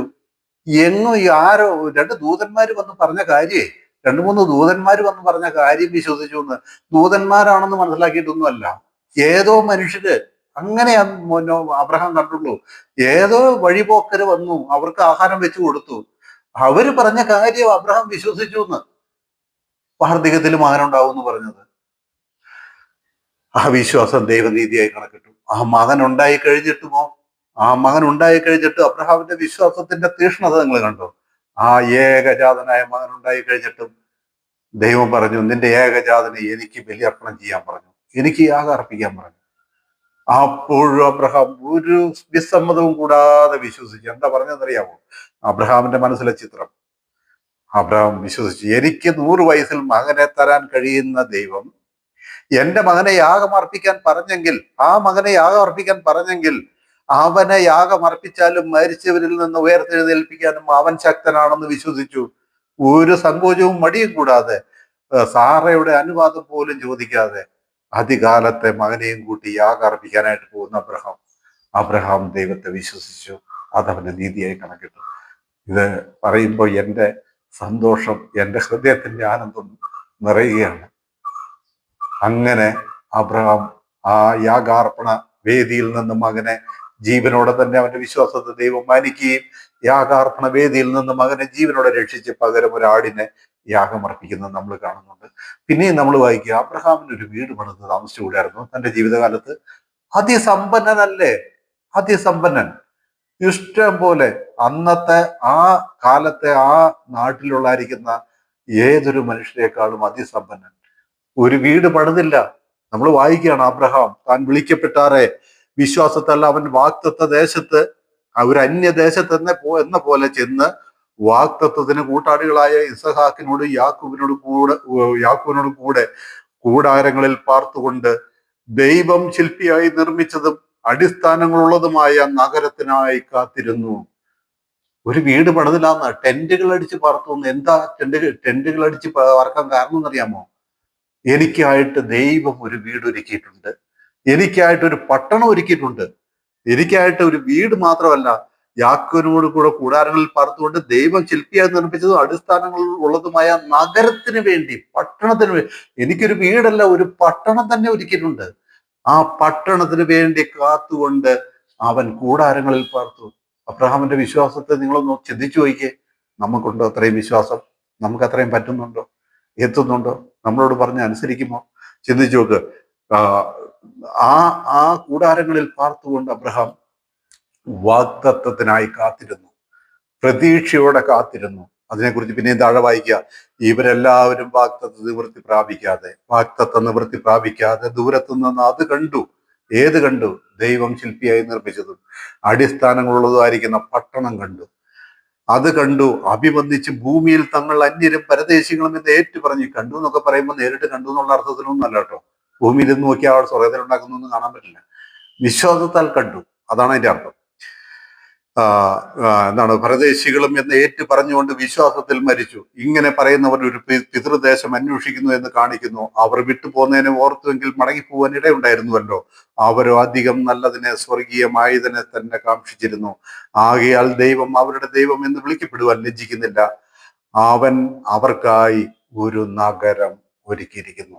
അവരൊരിക്കലും വിട്ടുപോകുന്ന ദേശത്തേക്ക് തിരിച്ചു പോകാൻ ആഗ്രഹിച്ചില്ല. കാരണം അവർ പ്രതീക്ഷിച്ച സ്വർഗീയ നഗരത്തിലേക്ക് അവർ ലക്ഷ്യം വെച്ച് ജീവിച്ചു. അവരെല്ലാവരും, അവർ മാത്രമല്ല, ആ പഴയ വിശുദ്ധന്മാർക്കൊക്കെ ഈ ലക്ഷ്യം ഉണ്ടായിരുന്നു എന്നാണ് പറയുന്നത്.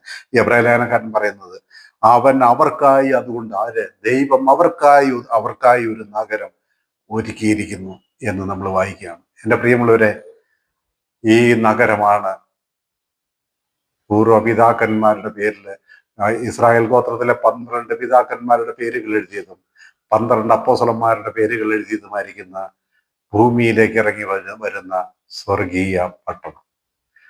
മണവാളന് വേണ്ടി അലങ്കരിച്ചതുപോലെ ഇറങ്ങി വരുന്ന പുതിയ ഭൂമിയിലേക്ക് ഇറങ്ങി വരുന്ന ആ പട്ടണം ഇവർ കാത്തിരുന്ന പട്ടണമാണ്. അത് അവർക്ക് വേണ്ടി ദൈവം ഒരുക്കിയതാണ്. നമ്മുടെ കർത്താവായ യേശു ക്രിസ്തു അതിനെക്കുറിച്ച് ജീവിച്ചിരുന്നപ്പോൾ പറഞ്ഞു. യോഹന്നാന്റെ സുവിശേഷം 14-ാം അധ്യായത്തിന് 1-ാം വാക്യം. അതെന്റെ വിഷയമല്ലാത്തതുകൊണ്ടാണ് ഞാൻ ഇങ്ങനെ ഓടിച്ചു പറയുന്നത്. യോഹന്നാന്റെ സുവിശേഷം അതിന്റെ 14-ാം അധ്യായം 1-ാം വാക്യം. എന്റെ പിതാവിന്റെ ഭവനത്തിൽ അനേകം വാസസ്ഥലങ്ങളുണ്ട്, ഇല്ലെങ്കിൽ ഞാൻ നിങ്ങളോട് പറയുമായിരുന്നു, ഞാൻ നിങ്ങൾക്ക് സ്ഥലമൊരുക്കുവാൻ പോകുന്നു. ഞാൻ ഒരുക്കിയ ശേഷം ഞാൻ വീണ്ടും വന്ന് നിങ്ങളെ എൻ്റെ അടുക്കൽ ചേർക്കും. ആ സ്ഥലമാണ് മണവാളന് വേണ്ടി അലങ്കരിച്ച മണവാട്ടിയെ പോലെ പുതിയ ഭൂമിയിലേക്ക് യഹൂദ വിശുദ്ധന്മാരുടെ പേരുകളാൽ അലങ്കൃതമായി ഇറങ്ങി വരുന്നതായിരിക്കുന്ന ആ പട്ടണം. ഇതാണ് അബ്രഹാം കാത്തിരുന്ന പട്ടണം. അത് ഭൂമിയിലേക്ക് ഇറങ്ങി വരുന്നതാണ്. അവർ പ്രതീക്ഷിച്ചത് ഭൂമിയാണ്, അവർ കാത്തിരുന്നത് ഭൂമിയാണ്. ഓക്കെ, ഞാൻ അതിനെക്കുറിച്ചൊന്നും അധികം പറയുന്നില്ല. ഞാൻ എന്താ ഇവിടെ പറഞ്ഞത്, എൻ്റെ വിഷയം എന്തായിരുന്നു അറിയാമോ? ഈ പിതാക്കന്മാരെല്ലാം എങ്ങനെയാ വിശദീകരിക്കപ്പെട്ടത്? വിശ്വാസത്താൽ. വിശ്വാസത്തല്ല, അവരുടെ കാലഘട്ടത്തിലെ ഇനിയും താഴേക്ക് നിങ്ങളെ പ്രയലേഖനത്തിലെ 11 അധ്യായം വായിച്ചാൽ മതി, ഒരുപാട് പേരുടെ ഒരു പട്ടിക തന്നെ കാണാം. അവരുടെ കാലഘട്ടത്തിൽ അവർ ദൈവത്തെ വിശ്വസിച്ചു, അത് അവർക്ക് നീതിയായി കണക്കിട്ടു. അവരോട് ആ കാലഘട്ടങ്ങളിൽ ഓരോരുത്തരോട് എന്ത് ചെയ്യാൻ ദൈവം പറഞ്ഞു, അത് അവർ യാതൊരു വിധമായിരിക്കുന്ന എതിർപ്പും കൂടാതെ പൂർണ്ണ വിശ്വാസത്തോടെ അനുസരിച്ചു, അംഗീകരിച്ചു, അവരെ ചെയ്തു. അതുകൊണ്ട് ദൈവം അവരെ രക്ഷിച്ചു. ദൈവം അവരെ രക്ഷിച്ചതിന് ഒരു മുഖാന്തരമുണ്ട്, ഒരു വഴിയുണ്ട്. ദൈവത്തിന് വെറുതെ അങ്ങ് രക്ഷിക്കാൻ പറ്റില്ല. കാരണം ആദാം പാപം ചെയ്തപ്പോൾ പാപത്തിന്റെ ശമ്പളമായി മരണം മനുഷ്യലോകത്ത് വന്നു. ഈ ജഡത്തിലുള്ള മരണം മാത്രമല്ല, അതും അതിന്റെ പരിണിത ഫലമാണ്. ആദാം പാപം ചെയ്തപ്പോൾ വന്നായിരിക്കുന്ന മരണം 2ാം മരണമാണ്, നിത്യ നരകം എന്ന മരണമാണ്. ആ മരണത്തിൽ നിന്ന് മനുഷ്യനെ രക്ഷിക്കാൻ പാപമറിയാത്തതായിരിക്കുന്ന ദൈവത്തിന്റെ കുഞ്ഞാട് യാഗമാണമായിരുന്നു. ആ കുഞ്ഞാടിന്റെ യാഗരക്തം കൂടാതെ ഈ പറയുന്ന ഹാബേലാകട്ടെ, ഈ പറയുന്നതായിരിക്കുന്ന നോഹയാകട്ടെ, അതുപോലെ തന്നെ അബ്രഹാം ആകട്ടെ, വേണ്ട പഴയ നിയമത്തിലെ ഏത് പിതാക്കന്മാരും ആകട്ടെ, ഈ കുഞ്ഞാടിന്റെ രക്തം കൂടാതെ സ്വർഗം പ്രാപിക്കുകയില്ല, അല്ലെങ്കിൽ നിത്യജീവൻ പ്രാപിക്കുകയില്ല, നിത്യരക്ഷ പ്രാപിക്കുകയില്ല. കാരണം ആ സുവിശേഷമാണ് ഞങ്ങളുടെ പക്കൽ പരമേൽപ്പിച്ചെന്ന് പൗലോസ് പറയുമ്പോൾ, ലോകത്തിന്റെ ലംഘനങ്ങളെ കണക്കിടാതെ ദൈവം ലോകത്തിന് ലംഘനങ്ങളെ കണക്കിടാതെ ലോകത്തെ തന്നോട് നിരപ്പിച്ചു പോന്നു. ഈ നിരപ്പിന്റെ ശുശ്രൂഷ, ആ നിരപ്പ് അവർക്ക് എങ്ങനെ വന്നു എന്നുണ്ടെങ്കിൽ വന്നുവോ, ആ നിരപ്പിന്റെ ശുശ്രൂഷയാണ് ഞങ്ങൾ ഇന്ന് വിളിച്ചു പറയുന്ന ലോകത്തോട്. യേശു ക്രിസ്തുവിന്റെ ക്രൂശ് മരണം, അതാണ് ആ നിരപ്പിന് കാരണമായത്. അവർക്കാർക്കും, ഈ പഴയ നിയമ വിശുദ്ധന്മാർക്ക് ആർക്കും അറിയില്ല അവരുടെ പാപത്തിന്റെ പരിഹാരത്തിനായി ഒരു കുഞ്ഞാട് അറുക്കപ്പെടുമെന്നും അറിയില്ല, യേശു ക്രിസ്തുവിനെ അറിയില്ല, കുരിശും അറിയില്ല, മരിച്ചു ഉയർത്തെഴുന്നേൽപ്പ് അറിയില്ല, ഒന്നും അറിയില്ല. അവർ ദൈവത്തെ വിശ്വസിച്ച് അത് നീതിയായി കണക്കിട്ട് അവരുടെ രക്ഷയും ഈ വിധത്തിൽ ക്രിസ്തുവിന്റെ യാഗമരണത്തിൽ മാത്രമായിരുന്നു. കാരണം പാപത്തിന് രക്തം ചൊരിയണമായിരുന്നു വിമോചനത്തിനായി. അങ്ങനെയാണ് അവർ നീതീകരിക്കപ്പെട്ടത്. ഒരുപാട് പേര് പ്രസംഗകരൊക്കെ പറയുന്നൊരു വാക്കുണ്ട്, എന്താണെന്നറിയാം? അവരൊക്കെ പറയുന്നതായിരിക്കുന്ന ഒരു വാക്ക്, പഴയ നിയമ വിശുദ്ധന്മാരെല്ലാം യാഗം കഴിച്ചപ്പോൾ അറുക്കപ്പെടുവാനിരിക്കുന്ന കുഞ്ഞാടിനെ അവർ ഭാവനയിൽ കണ്ടിരുന്നു, അവർ ആത്മാവിൽ ദർശിച്ചിരുന്നു, യേശു ക്രിസ്തുവിനെ അവർ കണ്ടിട്ടാണ് അവർ യാഗം അർപ്പിച്ചതെന്ന്. എന്റെ പ്രിയമുള്ളവരെ, വെറുതെ നിങ്ങളെ ആവേശം കൊള്ളിക്കാൻ വേണ്ടി പറയുന്ന ആ പ്രസംഗത്തിലൊക്കെ അവർക്ക് അതൊന്നും അറിയില്ലെന്നേ. അവർക്ക് ആ കുഞ്ഞാട് അറുക്കപ്പെടുന്നു അറിയില്ല, ദൈവത്തിന്റെ ആ നിത്യ രക്ഷാപദ്ധതി അറിയില്ല, ഒന്നും അറിയില്ല. ദൈവത്തെ അവർ വിശ്വസിച്ചു, ദൈവം പറഞ്ഞ അവരനുസരിച്ചു, ദൈവം അത് അവർക്ക് നീതിയായി കണക്കിട്ടു, ദൈവം അവരെ രക്ഷിച്ചു. രക്ഷിച്ചത് എങ്ങനെയെന്ന് വെച്ചാൽ ഈ കുഞ്ഞാടിന്റെ യാഗരക്തത്താലാണ്. ഇതാ നമ്മൾ മനസ്സിലാക്കട്ടെ. ഇനി ന്യായപ്രമാണത്തിലെ യാഗങ്ങൾ, അതാണ് അടുത്ത വീഡിയോയിൽ ഞാൻ പറയുന്നത്. അതുകൂടെ അതും അതിനുശേഷമുള്ളായിരിക്കുന്ന കാര്യങ്ങളൊക്കെ പറയുമ്പോൾ നിങ്ങൾക്ക് ഇതിനെക്കുറിച്ചൊരു നല്ല അറിവ് കിട്ടും. ദൈവം എൻ്റെ കേൾവിക്കാരുടെ ഹൃദയം തുറക്കട്ടെ. യേശു ക്രിസ്തുവിന്റെ നാമം മഹത്വപ്പെടുമാറാകട്ടെ. ആമേൻ.